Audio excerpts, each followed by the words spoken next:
Welcome to the Blue Duck Fantasy Football Podcast. Welcome to the Week 12 Sunday Recap Podcast, where we recap all the action from Sunday that was Week 12 in the NFL. I'm your host, Ben. With me, as always, is Matty Nice. Matt, say something. How's it going? If this is your first time listening, be sure to follow or subscribe. If this is your first time watching on YouTube, make sure you subscribe and hit the notification bell to get notified whenever we post new videos. We post 2 podcasts a week, and we upload videos to YouTube almost every single day during the fantasy football season. We go into player values, trade targets, waiver ads, and more. But let's get to recapping Week 12. First off, the Panthers, the Saints, great game today, high scoring, great for fantasy. My biggest takeaway from this game is that DJ Moore continues to move up the wide receiver value ranks. He's definitely looking as a top 20 wide receiver rest of season for me. He is head and shoulders and possibly waist above Curtis Samuel now. There is no other wide receiver in Carolina that is close to him. Nice game for Kyle Allen, but he's not startable going forward.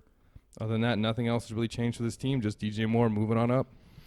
Yep, no, that makes 2 of us there. Curtis Samuel, almost non-existent here now. Obviously, Christian McCaffrey had a great game. New Orleans, don't be too scared that Latavius Murray outrushed Alvin Kamara here. In terms of yardage, Kamara did out-touch him. But Kamara still had a good day. Obviously, Murray's going to have his, but Kamara just didn't happen to get the touchdown. Murray ran it in from about 30 yards there. And Michael Thomas continues to be excellent. Not buying Jared Cook. Very good day for him, but it's just he's so inconsistent. I'm not trusting him going forward. I agree he's very inconsistent, but nobody else in this passing game has stepped up to be the number 2 option for Drew Brees. And I get Drew Brees likes to throw it around and spread it out. I remember last year against Atlanta on Thanksgiving. They might even play again this year on Thanksgiving. He passed it to so many people that I've never heard of before. Backup tight ends, number 4 wide receivers. I think he had like 4 touchdowns, and it was just like a who's who of people you've never heard of. But I am buying Jared Cook as the number 3 target in the passing game after Michael Thomas, after Alvin Kamara. I think Jared Cook is the number 3 weapon on this team because Traquan doesn't seem to do much. Ted Ginn has gotten kind of disappeared. I think maybe his age is starting to play a role there. Traquan just hasn't taken this and gone with it. So Jared Cook is going to be a should start tight end for me rest of season as a top 10 play. Congrats to Mr. Black calling this with the number 5 ranking this week that we were kind of snickering about. But, yeah, and with the buys done, Latavius Murray is mostly just a handcuff at this point. He should be on pretty much every roster, but he should not be in any starting rosters. Broncos, Bills. Biggest takeaway for me is that Lindsey is well ahead of Freeman when it comes to this running back hierarchy. Freeman, like Murray, is only a handcuff play at this point, but he is a good one. If anything happens to Lindsey, Freeman's looking at 20-plus touches a game. Make sure you check out our top 10 handcuffs video for the top 10 under 50% owned handcuffs coming later in the week. Make sure you subscribe. The target's still there for Fant, so I'm still bullish on him even though he had a bad game today. But I'm only going to be starting him or willing to start him, putting him in the top 15 when the matchup is really good. This was a bad matchup against the Bills. Sutton will be fine as well. I'm not worried about this game. This is just the Bills. I think the quarterback here for the Broncos had less than 100 yards passing. So good job on the Bills, D. Yeah, he only had 82 yards passing, so obviously no pass catchers are going to have that great of a day if that's what your quarterback's going to be putting up for you. I was a little bit surprised with them only giving the ball to Royce Freeman twice through the ground there. They had been pretty close prior to this week here, so if that's the way they're trending there, like Ben had mentioned, Royce Freeman is merely a handcuff, and don't get concerned about Sutton and Fant. Buffalo, Josh Allen there, he's going to be more of a rushing quarterback. We know that already, but Buffalo's going to get colder. It's going to be a little bit less through the air. Good for fantasy, though. He's going to rush the ball. I got almost 60 yards today. Singletary out-touched Gore again. He's obviously the lead back here, but Gore still showed some ability to get it done when called upon and pass Barry Sanders here on all-time rushing leaders. Good for you, Frank. Congrats, Frank. Good job. Longevity is, but definitely the factor there. He's not quite to the skill level. The fact that people are still hiring him at his age as a running back, good for him. Clearly he's doing something right. Congrats again, Frank. Yeah, and John Brown's still the wide receiver to own here. Don't get too carried with Cole Beasley's 6 for 76 for a touchdown. I'm not getting too excited about that. And now that the buys are done, I can't see myself starting anything to do with Cole Beasley.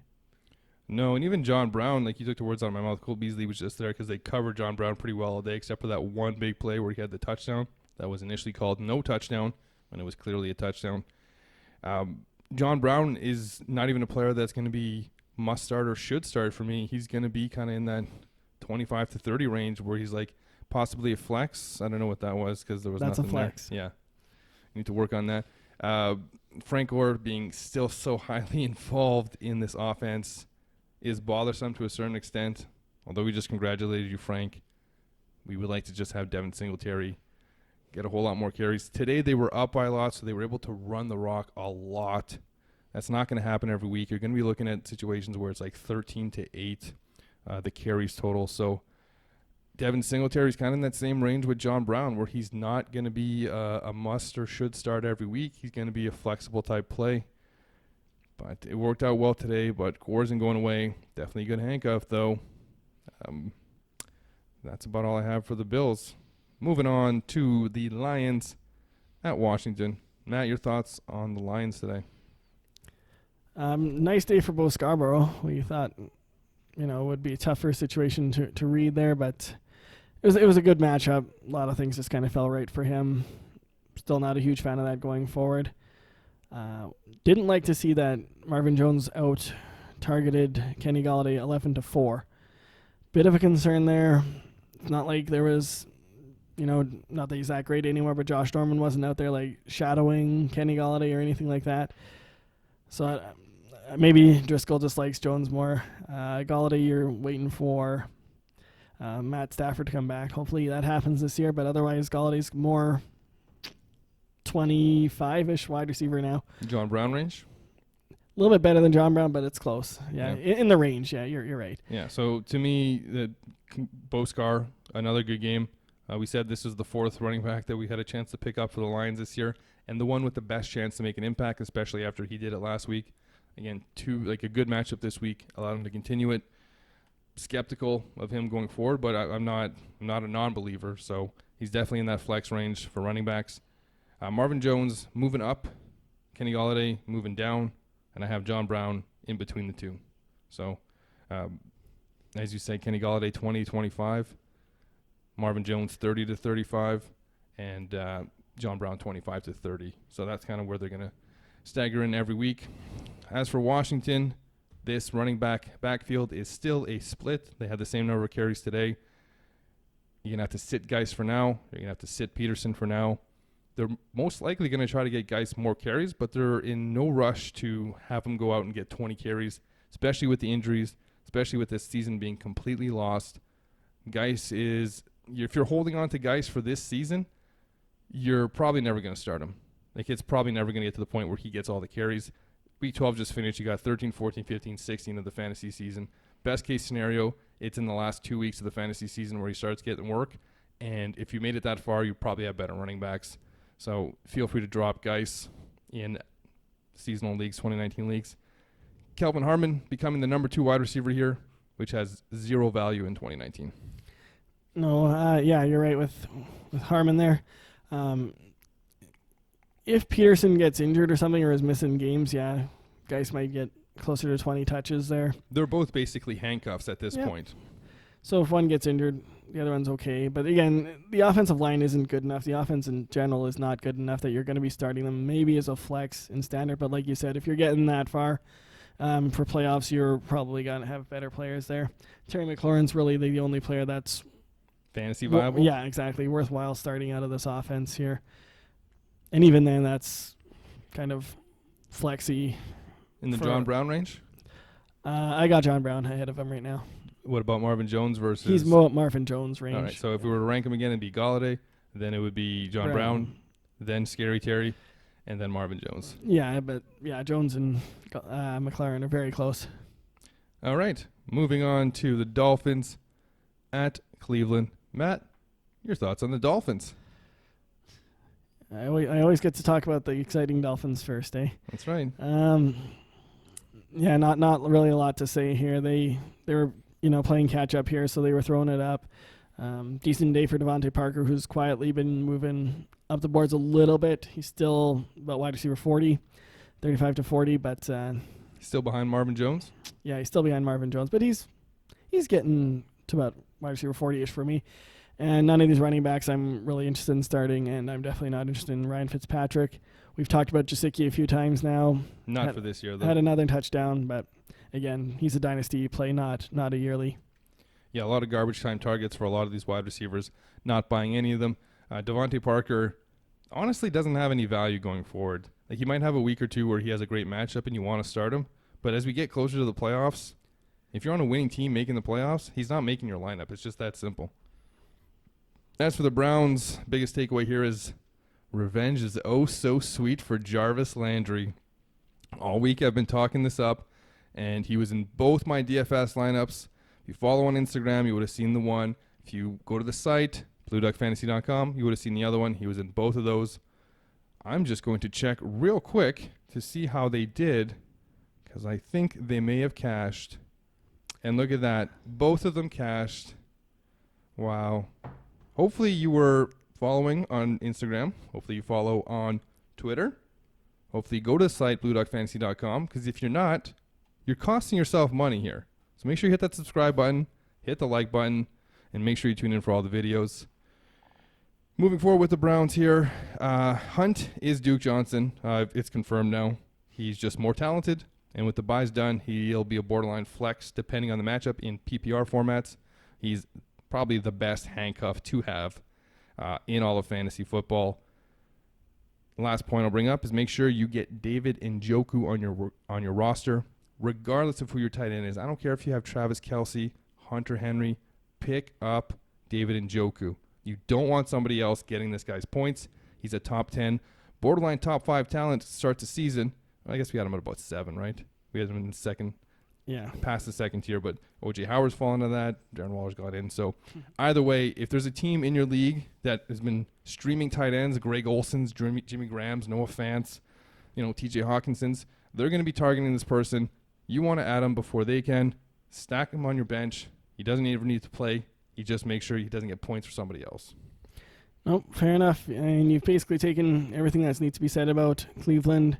The only thing to add is that Hunt is definitely the top handcuff to have there. You said probably. I think it's definite. Baker had a good day. Everyone thought he would against Miami, and Beckham had a good day for Beckham standards this year. Yeah, for 2019 OBJ. Yeah. He's still going to be the number one wide receiver going forward on the offense versus Jarvis. Jarvis was just kind of a one-off, I think, against Miami. He's still a good player, obviously, and still going to be startable, but Odell's the one I want to start ahead of Jarvis going forward. And you say revenge games aren't a real big deal. Come on. This is what's the first one that's hit in a long time anyway. Carlos Hyde revenge game against the Chiefs this year? Was that week 4 or so? I can't remember. I can't remember exactly the week. Anyways, moving on. That's enough about the Dolphins and the Browns. Giants, Bears. Barkley is letting everybody down, but he's still getting the volume. You have to keep starting him. And Darius Slayton is equal to Golden Tate, which is equal to Sterling Shepard, which is equal to not startable. None of these wide receivers you can start. When Evan Ingram comes back, he'll be a top 10, maybe a top 5 play. You'll have to get him in there. But you need to avoid these wide receivers. They are just taking too much away from each other, and this offense just isn't good enough to support them.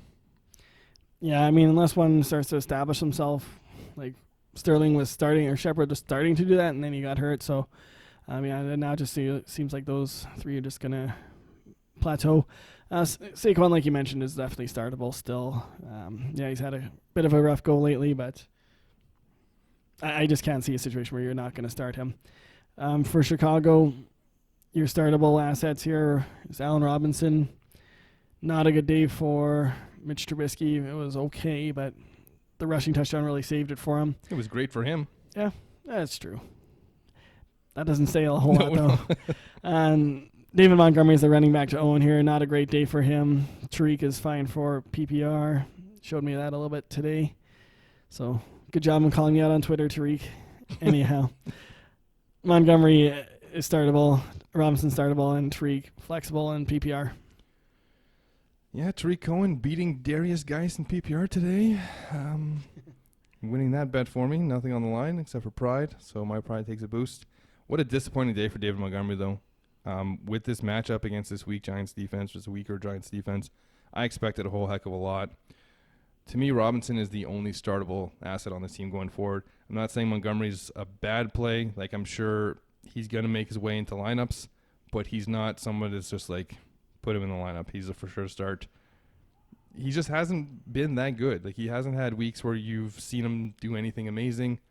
He's getting some volume some weeks, a lot of volume other weeks. His rushing yards are never that high. He's just kind of okay. I'm just having a hard time finding 24 running backs ahead of him. Well, a couple guys are moving up there, like Bo Scarborough. Nah, I'd go Jonathan Williams. He's Yeah, going to maybe be Williams, matchup dependent is what I'm saying. He's not going to be a for sure start. If he goes up against, say, I know this can't happen, but if he goes up against the Bears defense, you'd be like, okay, I'm probably going to push him down the rankings where he's no longer in the startable range. And if somebody like Bo Scarborough is going up against, let's say, Washington like he did today, you're probably going to have him ahead of Montgomery in that matchup. He's going to be matchup dependent as to whether or not he's a start, but he's most likely going to end up in a flex range. Raiders got wiped by the Jets today in New York. Biggest takeaway is Matt was right. Good call. West Coast teams playing early on the East Coast often doesn't end well, but I figured it was the Jets. So Raiders basically waved the white flag at one point. They took out Carr. Tyrell Williams, no longer a should start for me.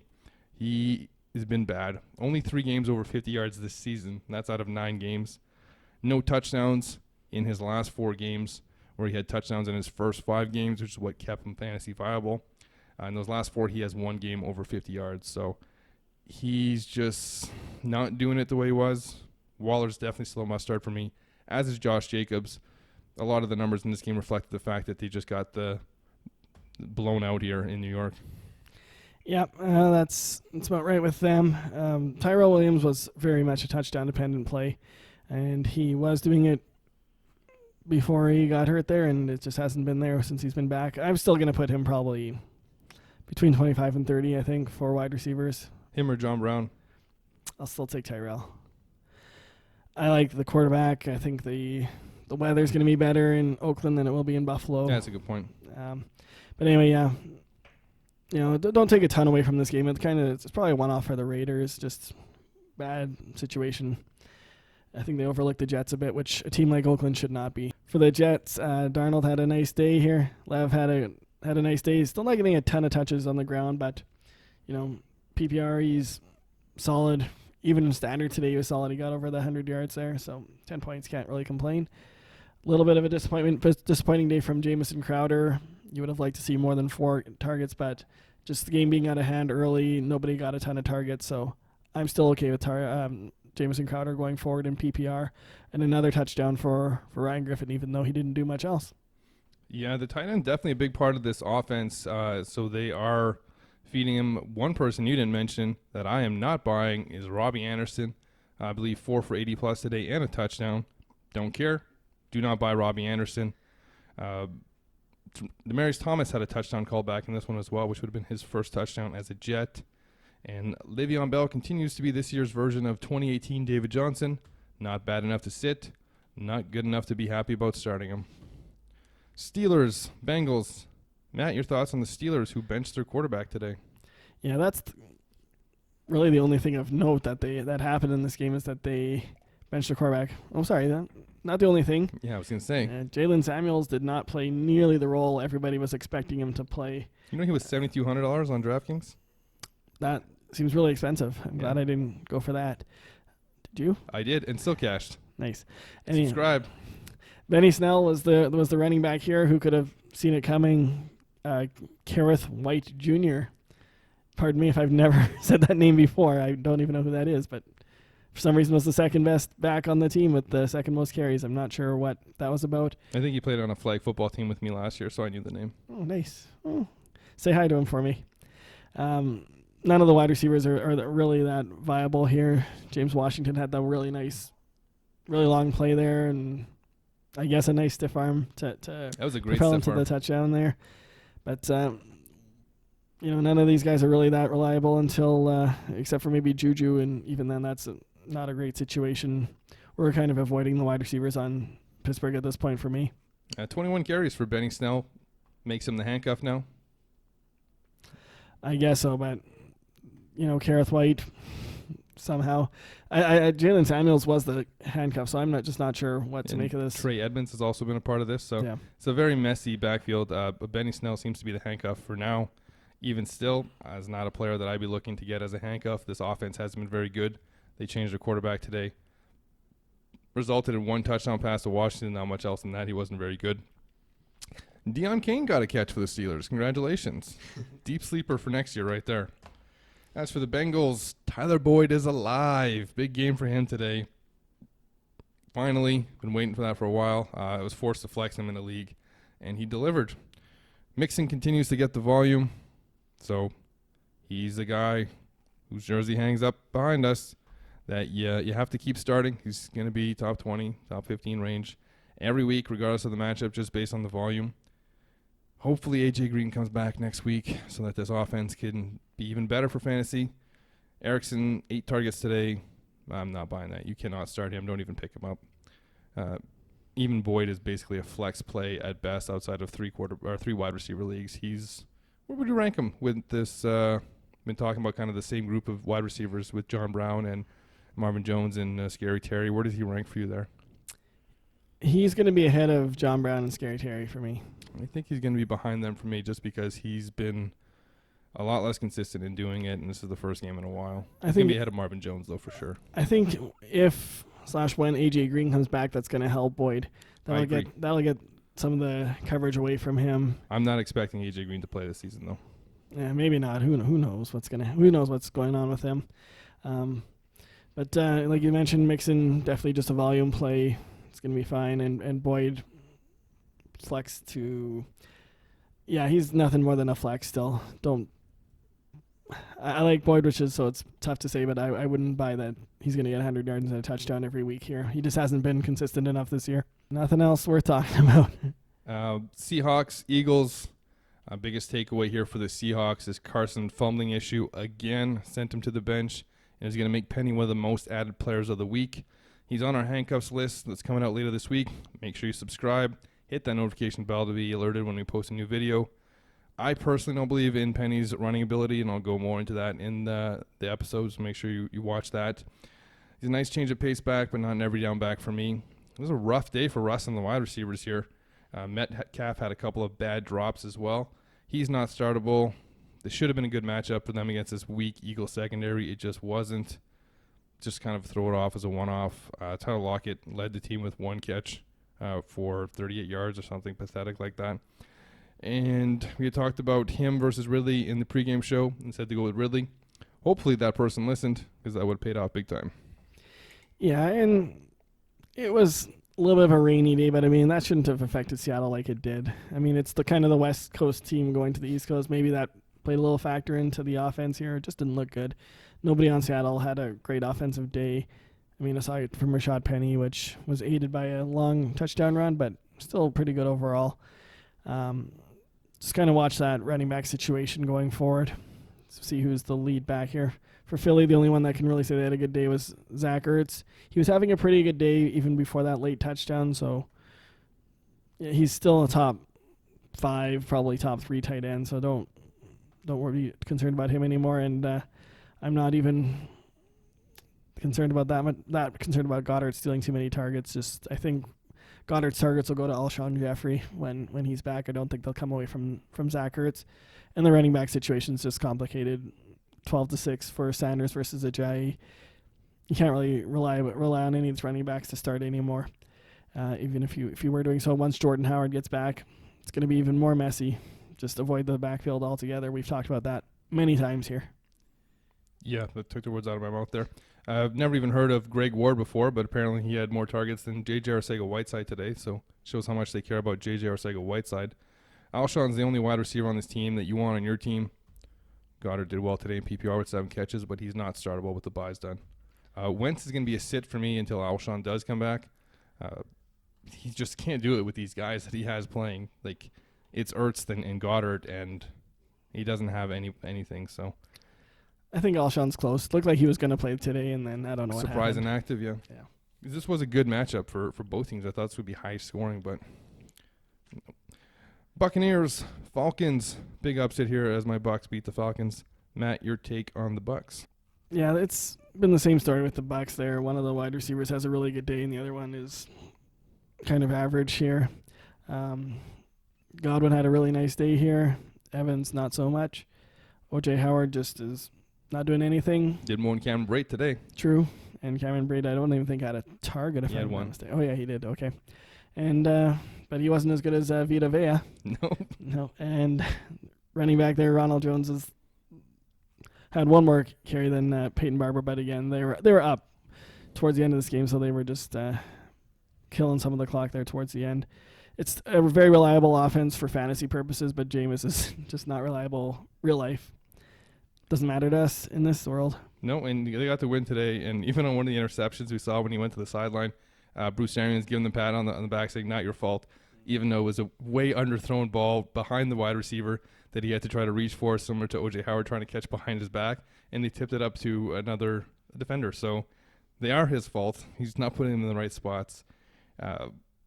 It looks like Bruce Arians has finally got into the tight ends are here to block, and I'll use Vita Vea as a tight end at the goal line.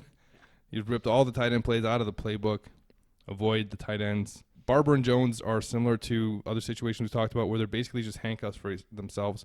They should be owned, but you can't start them unless one of them gets injured.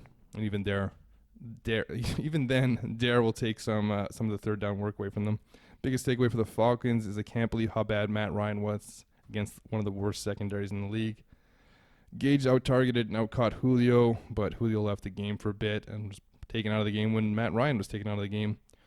Hill and Olsen are splitting, so neither have value even as handcuffs because if Devonta Freeman doesn't come back, they're just going to keep splitting, and they're not a very good running team.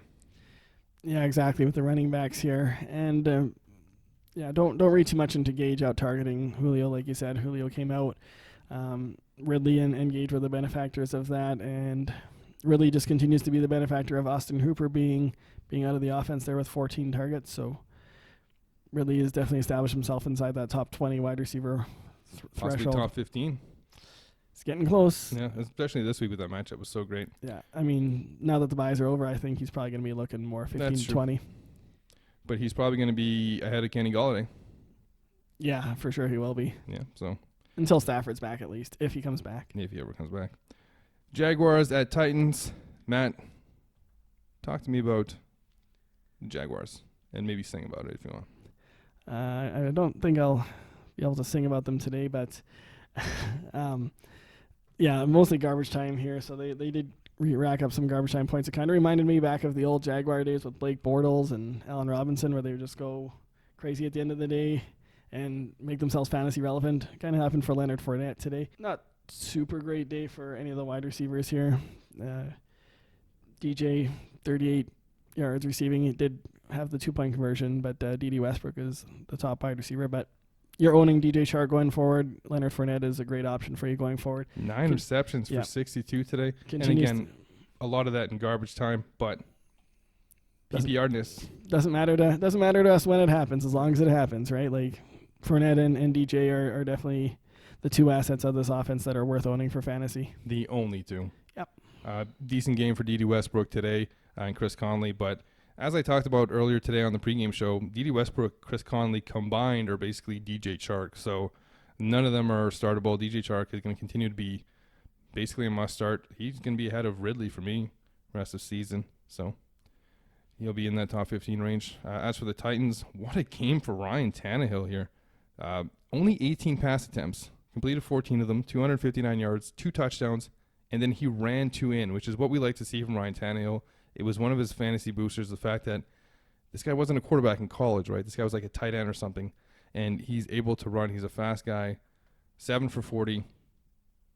Nice, almost as good as his teammate Derrick Henry, who is 19 for 159 and just runs all over the Jaguars whenever they play.